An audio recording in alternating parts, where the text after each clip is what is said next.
Tinggal nama. Saat semuanya sudah terlambat.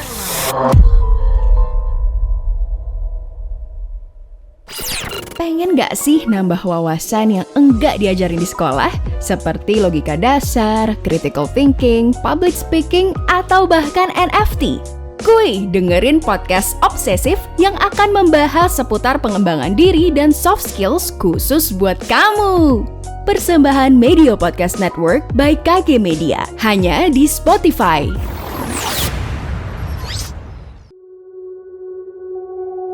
Selamat datang di podcast Tinggal Nama, podcast persembahan Motion Radio, part of KG Radio Network dengan Intisari.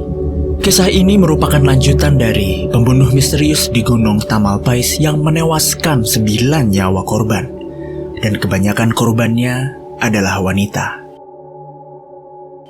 3 tahun belakangan ini, Mark sering berkorespondensi dengan Guy Wright dari San Francisco Examiner. Dalam surat tertanggal 19 Oktober tahun 1980, ia merasa dituduh sebagai trail side killer. Dari catatan kepolisian, kamu memiliki banyak kasus, Mark. Apa benar kamu yang membunuh 4 orang wanita secara berturut-turut dan memperkosa mereka? Saya bukan pembunuh 4 orang wanita di Mount Tamalpais itu. Saya emang buronan kalian. Dan saya siap membunuh orang yang berani menghadang.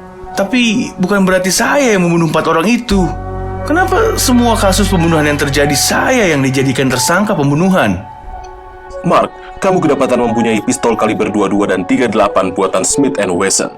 Tapi bukan saya, Pak. Saya nggak terima dituduh semena-mena begini. Surat-suratnya berdatangan dan ia tetap menyangkal sebagai trail side killer. Mark pun tak akan pernah mau masuk ke penjara.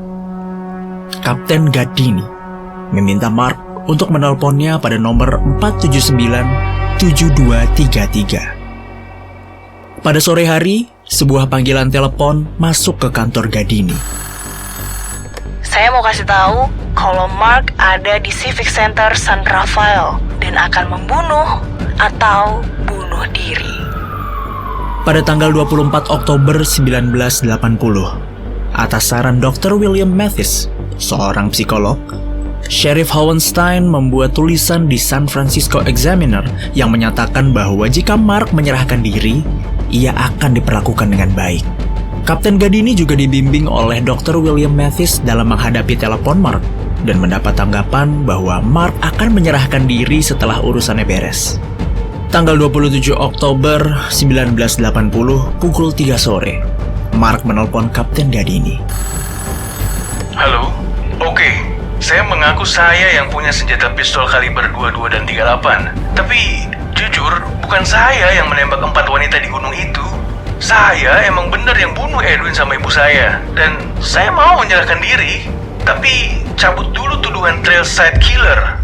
Kapten Gadini mengiyakan ucapan Mark dan pada hari yang sama, pukul 4 sore, akhirnya Mark menyerahkan diri.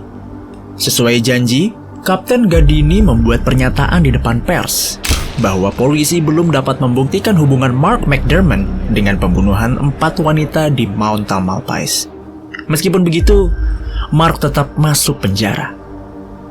Masyarakat yang yakin trail side killer sudah tertangkap merasa lega, biarpun Mark tidak langsung dikaitkan dengan pembunuhan maniak itu. Namun, belum sebulan Mark ditahan, 2 gadis dikabarkan menghilang ketika tengah melakukan pendakian ke Mount Tamalpais dari semenanjung Point Reyes. Tanggal 28 November 1980, Diane O'Connell dan Shauna May dilaporkan oleh teman-temannya menghilang. Pak, teman saya menghilang, Pak. Padahal sebelumnya saya dengan Diana dan Shauna bareng-bareng mendaki gunung. Dan memang kita saling berlomba sampai ke puncak duluan. Tapi saya menunggu mereka nggak muncul-muncul. Akhirnya saya turun pun, lalu tunggu di bawah, mereka malah nggak ada kabar. Tolong Pak, cariin teman saya, Pak. Saya takut mereka tersesat. Pencarian dilakukan selama 2 hari. Seluruh ranger alias polisi hutan dimintai bantuan. Reno Tiny, salah seorang ranger, akhirnya melihat sesuatu berwarna putih mencuat dari belukar. Pak, lihat Pak, di sini ada sepasang sepasang kaki, memakai sepatu hiking putih. Mayatnya terlungkup di tanah.